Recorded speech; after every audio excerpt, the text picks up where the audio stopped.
Rồi nè, giật xuống nè. Trời ơi, giật xuống. Cá không ăn, chim lại ăn mày. Trời trời trời ơi. Rồi, bắt đầu tới nè. Ê trời đất ơi. Lấy luôn. Oh my god.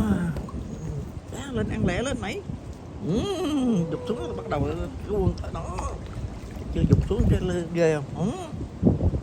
Nè.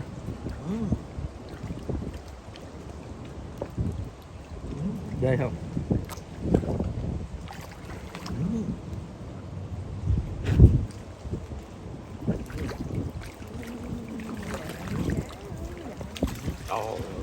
Thôi, thôi, thôi, thôi, thôi. Ghê quá.